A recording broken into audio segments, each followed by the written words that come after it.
নমস্কার, দেখছেন high news. এই মুহূর্তের খবর নিয়ে শুরু করছি নিউজ টুডে। আপনাদের সঙ্গে রয়েছে আমি শান্তম। শুরুতেই চোখ রাখবো যে খবরের দিকে। ইতিমধ্যেই জলভাসী বাংলা, ঘনাচ্ছে কালো মেঘ। সকাল থেকে যে ছবিটা ছিল তাতে বিভিন্ন জেলায়, শুধুমাত্র যে কলকাতায় তেমনটাই নয়, সেই সঙ্গে সঙ্গে বিভিন্ন জেলার জলছবি আমাদের সামনে উঠে আসে। আর সেই জলছবিতে কোনো রকম অদল বদল নেই। আকাশে মেঘ করলেই শঙ্কিত হয় সাধারণ মানুষ, কারণ বৃষ্টির জল রাস্তায় পড়লেই জমে যাওয়ার একটা সম্ভাবনা। যেমন কলকাতার ছবিটা আমাদের সামনে রয়েছে, ঠিক তেমনিভাবে জেলার বিভিন্ন জায়গাতেও জল জমে গিয়েছে, আর তার ফলেই জলভাসী হয়েছে বাংলা।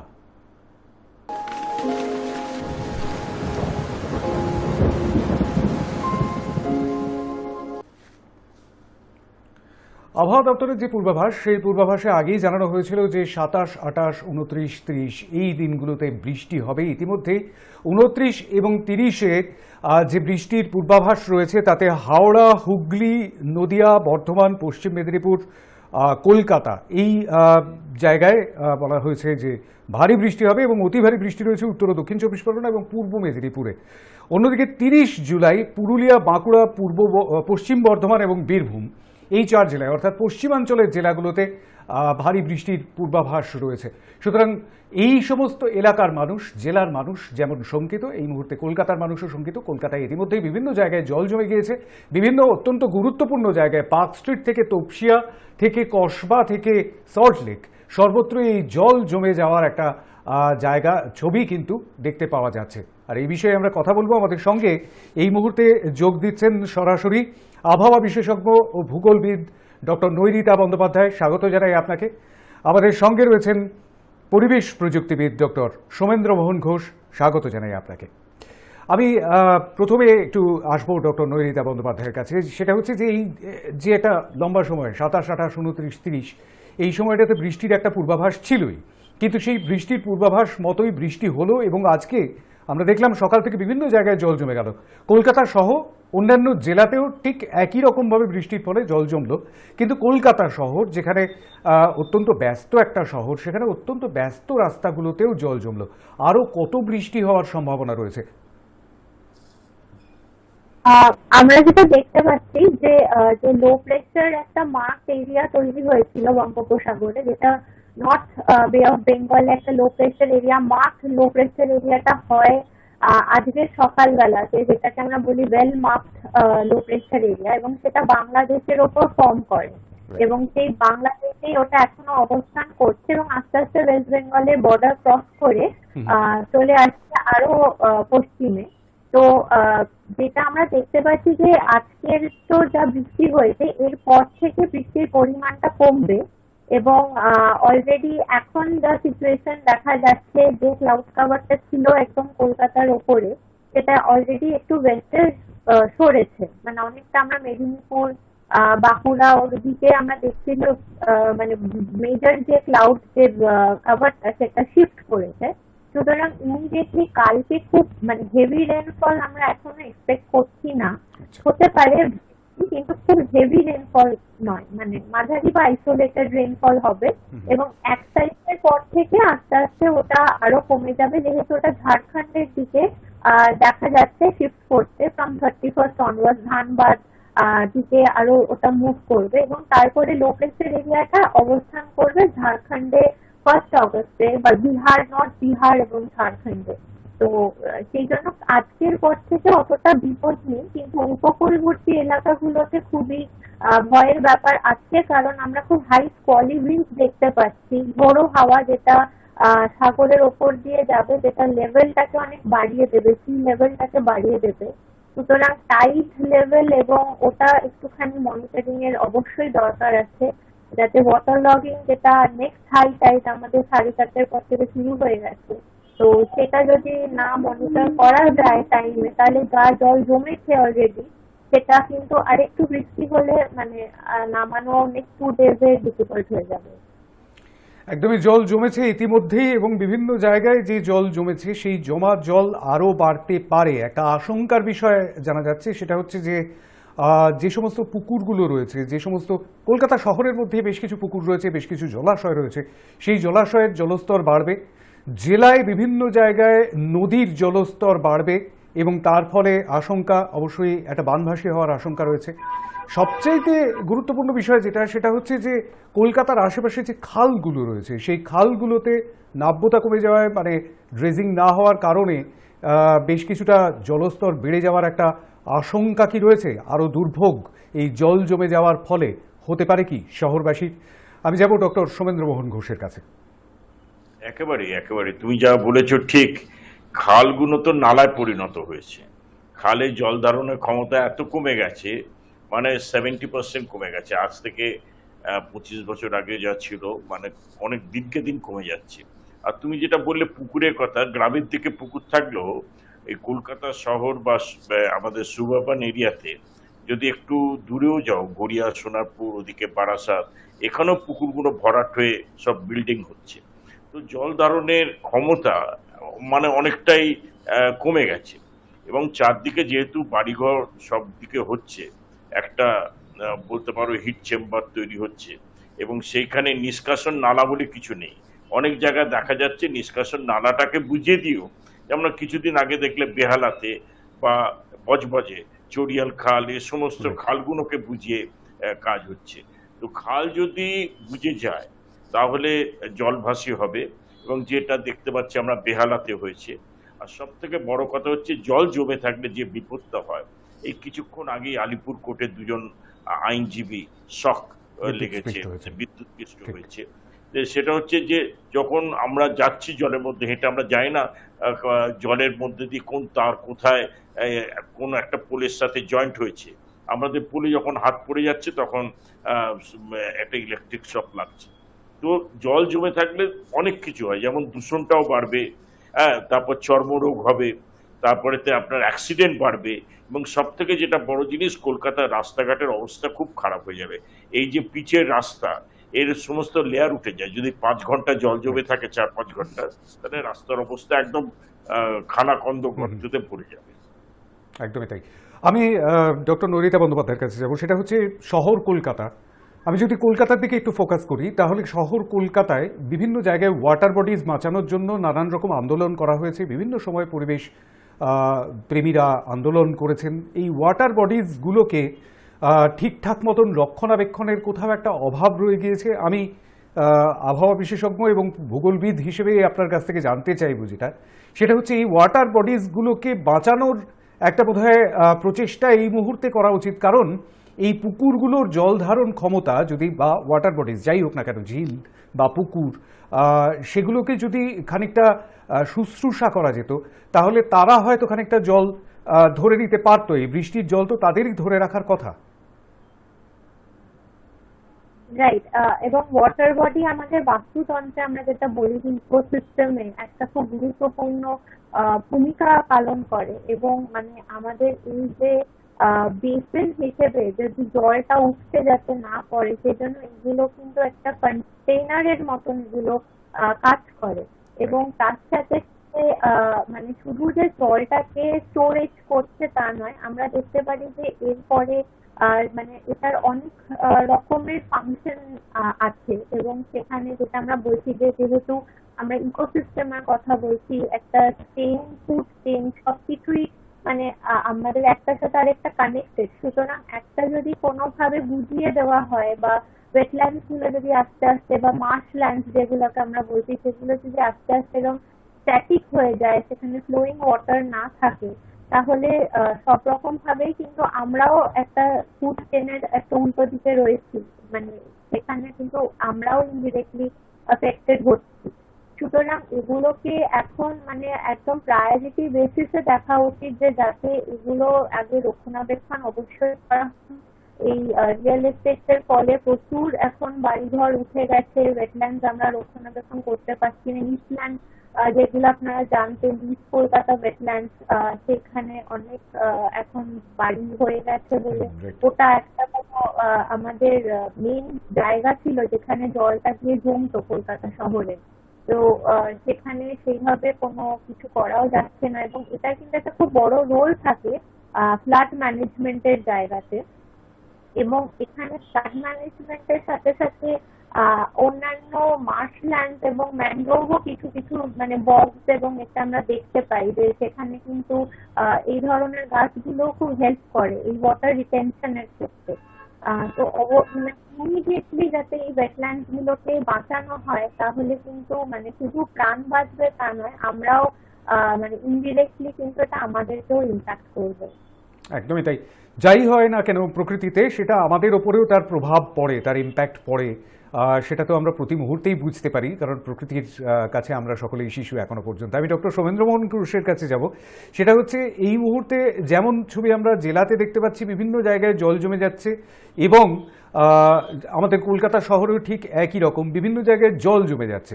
এটা তো অনেক আগের থেকে জানা ছিল যে জল জমে যেতে পারে, কারণ আরও বেশি বৃষ্টি যদি হয় তাহলে আরও বেশি জল জমবে।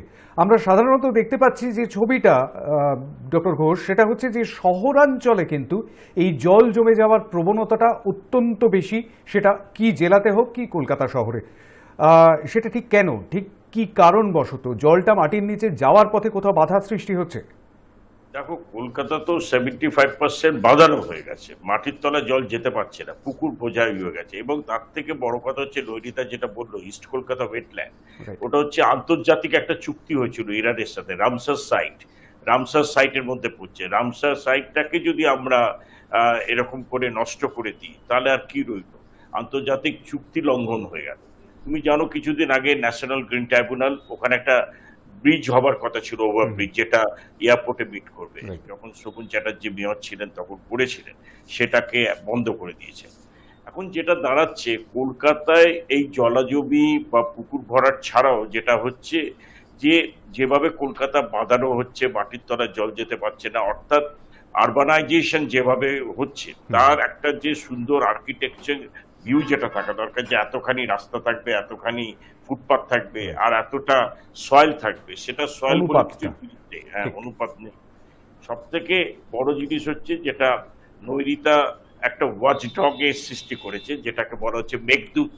আগে থাকতে বুঝতে পারছে কখন সায়েন্টিফিক। ঠিক, আমি ওই জায়গাটাতে ওই প্রসঙ্গটাতে আসতে চাইছিলাম। এত কখন বৃষ্টি, আমি এই প্রসঙ্গটাতে আসবো, মেঘদূতের প্রসঙ্গে আসবো। ঠিক আগের থেকে জানা যাবে যে ঠিক কখন বৃষ্টি হতে পারে বা কখন হেভি রেইনফল হতে পারে, খুব বেশি বৃষ্টি, ভারী বৃষ্টি, অতি ভারী বৃষ্টি বা বিক্ষিপ্ত বৃষ্টি।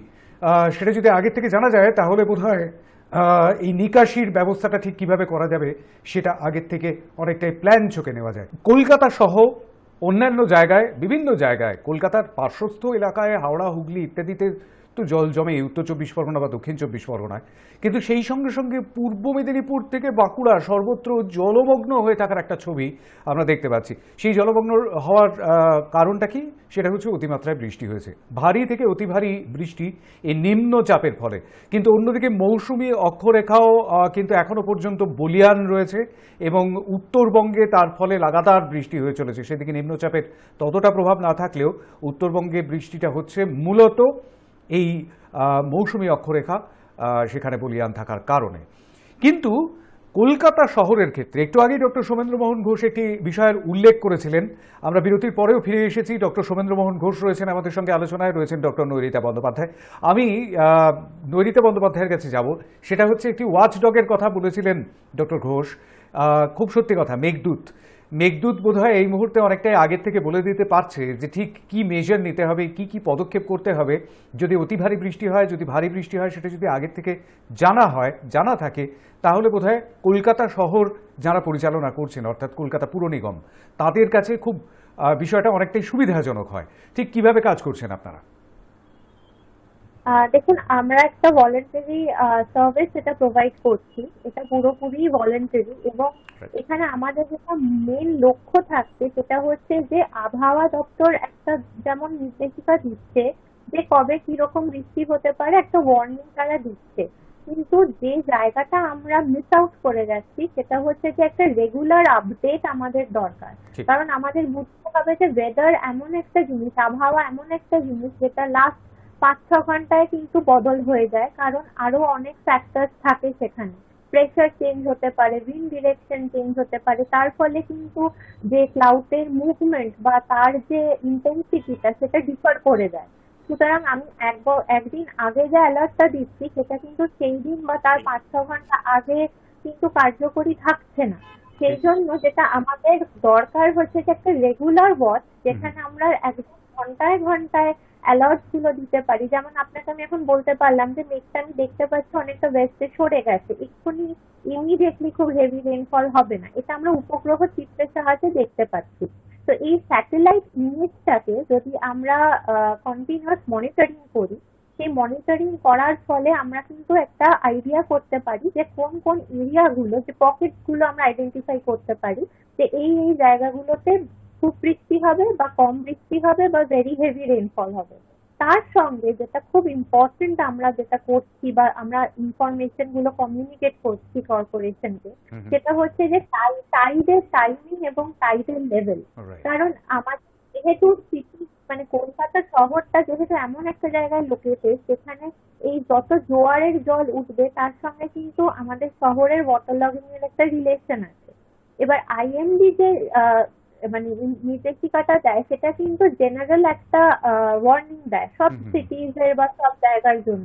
লোকালাইজড ব্যাপারটা বোঝা যায় না সেক্ষেত্রে, কারণ টাইডের ইম্প্যাক্ট কিন্তু দিল্লিতে হবে না, যেটা কলকাতায় হবে। সুতরাং আমাদের এই টাইড স্পেসিফিক একটা টাইমিং এবং তার যে লেভেলটা সেটা বলে দিতে পারলে, যেটা আমরা একদিন আগেই আমরা জানিয়ে দিতে পারছি যে কতটা বৃষ্টি, এবং তার সাথে যদি টাইড এতটা উচ্চতায় হয় তাহলে টাইমটা যদি হয় তাহলে কিভাবে আমাদের ওয়াটার অ্যাকুমুলেশনটা বাড়বে, এবং সেইভাবে আমরা ওই জোন গুলোকে ম্যাপিং করে তাদের বলে দিতে পারছি যে আমাদের কোন কোন এরিয়া গুলো ওয়াটার লক হতে পারে। সুতরাং সেই যাতে ব্যবস্থা নেওয়া যায়। একদম, এটা অত্যন্ত সুবিধাজনক একটি জায়গা। এবং Kolkata corporation, Kolkata municipal corporation অর্থাৎ কেএমসি, তারা এই সাহায্যটি নিয়েছেন এবং নিকাশির দায়িত্বে যিনি রয়েছেন এই মুহূর্তে বোর্ড অফ অ্যাডমিনিস্ট্রেটরসে তারক সিং, তিনিও এই বিষয়টাতে অত্যন্ত ইন্টারেস্টেড হয়েছেন। এবং এটা আমাদের দর্শকদের জন্য জানিয়ে রাখবো যে এই কাজটা কিন্তু ইতিমধ্যেই শুরু হয়ে গিয়েছে। আমি একেবারে আমাদের আজকের আলোচনার একেবারে শেষ জায়গায় আসবো, ডক্টর সোমেন্দ্র মোহন ঘোষের কাছে। একটু আগেই বলছিলেন যে একটা হিট আইল্যান্ড তৈরি হয়েছে কলকাতা, আমরা কিন্তু সেটা দেখছি। প্রচণ্ড বৃষ্টি এবং প্রচুর বৃষ্টি, সকাল থেকে তো প্রচুর বৃষ্টি রয়েছে, কিন্তু সর্বোচ্চ তাপমাত্রা সেই 31 ডিগ্রির ঘরে। এটা কেন হচ্ছে? হিউমিডিটি অর্থাৎ আপেক্ষিক আর্দ্রতা, রিলেটিভ হিউমিডিটি, সেটাও চড়া রয়েছে 98% থেকে 80%, অর্থাৎ সর্বোচ্চ থেকে সর্বনিম্ন। কিন্তু গরম কমছে না, প্রচণ্ড গরম এখনো পর্যন্ত, একটা ভ্যাপসা গরম। যদি হিউমিডিটি বেশি থাকে, অর্থাৎ জলীয় বাষ্পের পরিমাণ বেশি থাকে, এবং যদি কলকাতার এইরকম দমবন্ধকর অবস্থা, অর্থাৎ আমি বলছি গ্যাস চেম্বার হয়ে গেছে, মানে খোলামেলা জায়গা নেই। মানে নিয়ম হচ্ছে একটা কলকাতার মতন শহরে অন্তত 15% জায়গা ওপেন থাকতে হবে, সেখানে আমাদের ওপেন স্পেস 1%ও নেই। তার ফলে হাওয়াটাকে বেরোতে পারছে না, যে হাওয়াটা গরম হচ্ছে দিনের বেলায় সেটা রাত্রিবেলাতেও গরম থাকছে, হাওয়াটা বেরিয়ে যেতে পারছে না। তো যত বেশি এরকম কলকাতাটা বদ্ধ হয়ে যাবে তত বেশি এরকম খুব একটা তারতম্য হবে না। 5-6 ডিগ্রি সাময়িকভাবে হচ্ছে, কিন্তু আবার বেড়ে যাচ্ছে। আমি তোমার একটা বলতে চাই, যেটা ওয়াচডগের কথা বললে, নৈরিতা যেটা করছে ওপর থেকে বৃষ্টি, আর আমরা করছি নিচের থেকে মানে কি লো লাইন এরিয়াতে আমরা অ্যালার্ট করছি। তারপরে হচ্ছে গালপিট খোলো, হাইড্রেন্ট খোলো, কিন্তু তার সাথে সাথে পাম্প চালাও। পাম্পের থেকে হচ্ছে তুমি টাইড ওয়াটার কি আছে তুমি মেনটেন করো, লো টাইড হাই টাইড কি আছে, ভাটা হলে তবে তুমি পাম্প খুলো, এবং পাম্প খুললে সঙ্গে সঙ্গে গালপিট খুলতে হবে, হাইড্রেন্ট খুলতে হবে। এইটাকে যদি মনিটর ঠিক মতো করা যায়, এবং তুমি যেটা বলছিলেন পুরুলিয়া বাঁকুড়া গ্রামের দিকেও জল জমছে, সেখানে হচ্ছে রিভার বেডটা অনেক উঁচু হয়ে গেছে, পলি পড়ে এতদিন ধরে পলি পড়েছে, পলি কাটা হয়নি, রিভার বেডটাকেও ঠিক করতে হবে। যদি রিভার বেড উঁচু হয়ে যায় তাহলে কিন্তু ওভারফ্লো হবে জল, তো সেটাই হচ্ছে। এবং সেটাই হচ্ছে বেশিরভাগ ক্ষেত্রেই, সেই জল উপচেই কিন্তু বানভাসী হচ্ছে, আর তার ফলেই জলভাসী হচ্ছে বাংলা। একদমই তাই। আর এই জলভাসী বাংলা বা জলভাসী কলকাতা যাই বলুন না কেন, তার হাত থেকে নিষ্কৃতি পেতে কিন্তু বেশ কিছু মেজার্স নিতে হবে, বেশ কিছু ব্যবস্থা নিতে হবে, যে ব্যবস্থাগুলো না নেওয়া ছাড়া এই মুহূর্তে কোনো উপায় নেই। বিভিন্ন জায়গায় খানা খন্দ ভর্তি হয়ে গিয়েছে জলে। এবং একটি বিষয়ে হয়তো আজকে সময়ের অভাবে ধরতেই পারলাম না, সেটা হচ্ছে যে বিভিন্ন গাড়ি, তাদেরও কিন্তু প্রচণ্ড ক্ষতি হচ্ছে এই জল জমে থাকার ফলে। জমে থাকা জলে সাইলেন্সার পাইপে জল ঢুকে যাওয়া কিংবা অন্যান্য যন্ত্রাংশ জলে ভেজার ফলে তাদের ক্ষতির সম্মুখীন হতে হচ্ছে। আর এই সব ক্ষতির সম্মুখীন হতে হচ্ছে কলকাতাবাসী সহ গোটা বাংলার বাসিন্দাদের, যার থেকে নিষ্কৃতি পেতে চাইছে এই মুহূর্তে বাংলা। আমাদের আজকের অনুষ্ঠানে উপস্থিত থাকবার জন্য অনেক অনেক ধন্যবাদ ডক্টর সোমেন্দ্র মোহন ঘোষ, অনেক ধন্যবাদ ডক্টর নৈরিতা বন্দ্যোপাধ্যায়কে, আর আপনাদেরও অনেক ধন্যবাদ। কারণ এই মুহূর্তে অনেকেই হয়তো জলভাসী, অনেকেই হয়তো জলমগ্ন অবস্থায় তাদেরকে হয়তো অফিস থেকে বাড়ি ফিরতে হচ্ছে, কিংবা হয়তো অন্যত্র কোনো কাজে যেতে হচ্ছে।